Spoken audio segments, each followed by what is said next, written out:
कुरून वस्ता यानी कि middle ages में पूरे यूरोप में यहूदी मुखालिफ जज्बात अरूज पर थे। 1492 में स्पेन और 1496 में पुर्तगाल से तमाम यहूदियों को निकाल दिया गया। अब ये लोग किसी दूसरे यूरोपीय मुल्क नहीं जा सकते थे क्योंकि यूरोपियन ईसाई इनसे नफरत करते थे, तो इन्हें सल्तनत उस्मानिया की सूरत में यूरोप में एक महफूज पनाहगाह मुयस्सर आ गई। उस्मानियों ने इन बेघर यहूदियों को खुले दिल से कबूल किया। ये लोग सल्तनत उस्मानिया के शहर इजमीर, सालोनिका और इस्तंबुल में बड़ी तादाद में आबाद हो गए। ये लोग अबरानी और स्पेनिश जुबान का एक मिक्सचर बोलते थे और इन्हें सल्तनत उस्मानिया में लादीनो कहा जाता था। अपनी यंग तुर्क मूवमेंट वाली वीडियो में मैंने आपको डोन में यहूदियों के बारे में थोड़ा सा बताया था। उस वक्त सालोनिका की खास बात यह थी कि ये यूरोप में सबसे ज्यादा यहूदी आबादी रखने वाला शहर था। असली यहूदी नहीं, वो यहूदी जो कि इस्लाम में कन्वर्ट हुए थे यहूदियत से, और उन्हें डोन में यहूदी कहा जाता था। इस पर भी फिर किसी दिन बात करेंगे क्योंकि डोन में यहूदियों को सल्तनत उस्मानिया में शक की निगाह से देखा जाता था। आज की वीडियो में डोन में यहूदियों के बारे में डिटेल से बात करेंगे कि ये कैसे वजूद में आए और कैसे इन्होंने इतनी बड़ी सल्तनत को चंद ही सालों में तबाह कर दिया। तो आइए आज की वीडियो शुरू करते हैं। अस्सलाम वालेकुम दोस्तों, मैं हूं अरसलान शाही और आप देख रहे हैं तारीख दान अरसलान। दोस्तों, यहूदी अकायद में इस बात का जिक्र है कि क़यामत से पहले दुनिया में एक मसीहा का ज़हूर होगा। वो पूरी दुनिया के यहूदियों को यरूशलेम शहर में इकट्ठा करेगा और एक किंगडम ऑफ गॉड यानी कि खुदा की सल्तनत कायम करेगा। यूरोप से निकाले जाने के बाद यहूदी जब सल्तनत उस्मानिया में आबाद हुए तो उनकी ज्यादा तादाद इजमीर और सालोनिका में आबाद हुई। 16वीं सदी में सालोनिका ऐसा शहर था जिसमें पूरी दुनिया के आधे यहूदी बसते थे। 1626 में इजमीर में सबताई जवी नाम का एक सबताई जवी या सबताई जैफी नाम का एक यहूदी पैदा हुआ। ये बाद में बड़ा होकर रबी बना। रबी यहूदियों में एक मजहबी रहनुमा होता है, जैसा कि मुसलमानों में मौलवी या हिंदुओं में जैसे कि पंडित होते हैं। 1648 में सबताई जवी ने अपने मसीहा होने का ऐलान कर दिया। गो के इसे फॉलो करने वाले लोग बहुत कम थे, लेकिन ये सल्तनत उस्मानिया में घूमने लगा और अपनी तालीमात की तबलीग करने लगा। उसकी शोहरत 1666 में अपने अरूज को पहुंच गई। उसने यहूदी इबादात में तब्दीलियां की और उस्मानी सुल्तान की जगह अपना नाम लिखने लगा। उसने अपनी एक फर्जी सल्तनत कायम की। उस फर्जी सल्तनत को उसने 38 हिस्सों में तकसीम किया और हर हिस्से पर उसने अपने पुरएतमाद लोगों को लगा दिया। आखिरकार चीफ रबी ने उसकी कार्रवाइयों को हुकूमत में रिपोर्ट कर दिया और उस्मानी सुल्तान मोहम्मद चहारम ने उसे अपने दरबार में तलब कर लिया। यह सुल्तान के सामने पेश हुआ और इसने सजा से बचने के लिए इस बात का ऐलान कर दिया कि मैं इस्लाम कबूल करता हूँ। इसने इस्लाम कबूल कर लिया अपने साथियों समेत और इसने अपना नाम मोहम्मद रख लिया। उस वक्त के शेखुल इस्लाम वानी मोहम्मद अफंदी ने कहा कि जैसे मैं अपने हाथ की पुष्ट देख सकता हूँ, ऐसे ही मैं ये देखकर बता सकता हूँ कि इस सबताई जैफी ने हमारे साथ धोखा किया है। इसने दिल से इस्लाम कबूल नहीं किया, लेकिन चूंकि हमारा इस्लाम हमें इस बात की तालीम देता है कि हम दिलों के हाल खुदा पर छोड़ें और हम इसकी जुबान का एतबार करते हैं और इसे अपने अंदर तस्लीम कर लेते हैं। इसके बाद जैफी गलपोली चला गया, मगर टिक कर नहीं बैठा। उसने एक नया ग्रोह निकाला, उसके 18 प्रिंसिपल्स बनाए और उसने अपने फिरके का नाम सबताइज्म रखा। ये लोग मुस्लिम कस्टम्स को फॉलो करते, मुस्लिम इबादात और त्यौहार मनाते, लेकिन ये मुसलमानों में शादियां नहीं करते थे। ये सिर्फ अपनी कम्युनिटी में ही शादियां करते थे। एक दिन जैफी अपने चंद साथियों समेत छुप कर यहूदी इबादत करते हुए पकड़ा गया तो हुकूमत ने उसे उसके साथियों समेत अल्बानिया डिपोर्ट कर दिया। 1676 में यह मोंटीनिग्रो में मर गया और वहीं दफन हुआ। उस्मानियों ने समझा कि उसकी मौत से मसला हल हो गया है और उस्मानी वैसे भी तब तक किसी के अकायद में उस वक्त तक दखल नहीं देते थे जब तक कि वो अकायद हुकूमत के लिए खतरा साबित ना हो।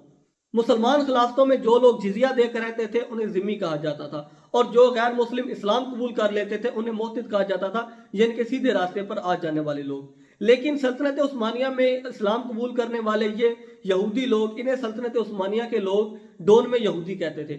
सबताई जैफी और उसके साथ साथ जितने यहूदियों ने इस्लाम कबूल किया था उन्हें सल्तनत उस्मानिया के लोग डोन में यहूदी कहते थे। ये लोग अपने आप को 3 कैटेगरीज में तकसीम करते थे: मामनीम यानी कि बिलीवर्स, हाबरीम यानी कि एसोसिएट्स और मिलहमा यानी कि वॉरियर्स। उन्होंने तौरात की अपने मुताबिक तशरीह की, जिसे कबाला कहते हैं। यहूदियों से हटकर कानून बनाए।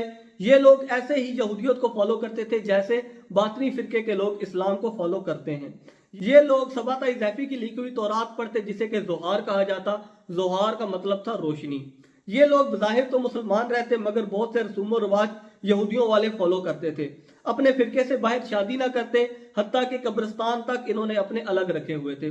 मेरा एक दोस्त था यूनान का, मेरे साथ क्लास फेलो था। उसने मुझे एक बार बताया कि सल्तनत उस्मानिया ने एक बार सर्वे किया और उन्होंने देखा کہ کچھ لوگ تو جانتے ہوئے اور کچھ ڈون میں یہودی نہ جانتے ہوئے بہت سے یہودی کسٹمز کو فالو کرتے ہیں.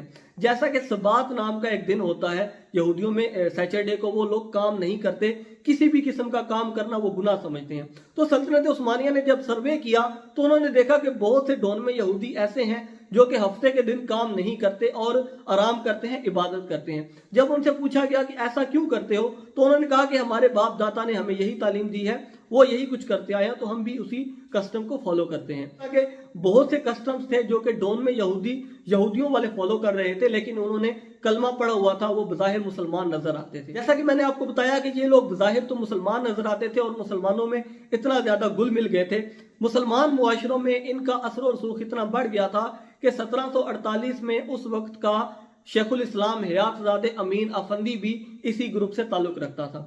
تو آپ اندازہ لگا لیں کہ یہ مسلمانوں میں کتنی گہرائی تک اندر چلے آئے تھے. یہ لوگ بزنس، ٹریڈ اور گورنمنٹ جابز میں بہت بڑی بڑی پوزیشنوں پر آ گئے تھے. انہوں نے ترکی کو ماڈرنائز کرنے میں بہت زیادہ کردار ادا کیا. یہ لوگ پڑھے لکھے تھے، یورپین زبانیں جانتے تھے اور سرکاری اداروں میں بڑے بڑے عہدوں پر پہنچ چکے تھے. ینگ ترک موومنٹ جس نے کہ سلطان عبدالحمید کا تختہ الٹا، اس کے بہت سے ممبر بھی ڈون میں یہودی تھے اور یہ ینگ ترک موومنٹ 1908 میں شروع بھی سالونیکا سے ہوئی تھی. جیسا کہ میں نے آپ کو ویڈیو کے شروع میں بتایا تھا کہ سالونیکا ایسا شہر تھا 16ویں صدی میں جس میں پوری دنیا کے آدھے یہودی بستے تھے. اگر اس کمیونٹی کے قابل ذکر لوگوں کی بات کریں تو ترکی کے بڑے بڑے جرنلسٹ اور دانشور ڈون میں تھے. مثلا حسین جاہد یلسن، حسن تحسین، خالد ادیب ادوار، احمد امین یلمان، نمیک زکی آرام. یہ بعد میں ترکی کے وزیر اعظم بننے والے بلند اچیوت کا سسر تھا. خلیل لطفی دوردنچو، ابدی ابکچی، دنچ بلگن، سبیحہ سرتل. اگر ینگ ترک موومنٹ کے عہدیداروں کی بات کریں تو جاوید بے، مدحت شکرو اور ڈاکٹر ناظم ڈون میں تھے. سابق ترک وزیر خارجہ فتین روستو اور وزیر اعظم کا انڈر سیکرٹری احمد صالح یہ بھی ڈون میں یہودی تھے. ترکی کا آئین لکھنے والی ٹیم میں بھی ان کے بہت سے لوگ تھے. ایک بار ازمیر کے میئر عثمانی کی بار سے کسی نے پوچھا کہ کیا تم ڈون میں ہو تو اس نے کہا ہاں. اپنے بچوں کی ذہنی پرورش کرنے کے لیے انہوں نے اپنے الگ سکول بھی بنا لیے تھے. ایک ایسے ہی سکول میں موجودہ ترکی کے بانی کمال پاشا اتا ترک نے بھی تعلیم حاصل کی. جی ہاں دوستو، کمال پاشا سالونیکا میں پیدا ہوا تھا اور اس نے اپنی ابتدائی تعلیم سالونیکا سے حاصل کی تھی. تو کمال پاشا سیلانک فیضی سبین سکول میں پڑھتا رہا تھا. اس سکول میں ڈائریکٹر شمسی افندی بھی کبھی کبھی مذہبی لیکچر دینے آیا کرتا تھا. شمسی افندی کا اصل نام سائمن زیدی تھا.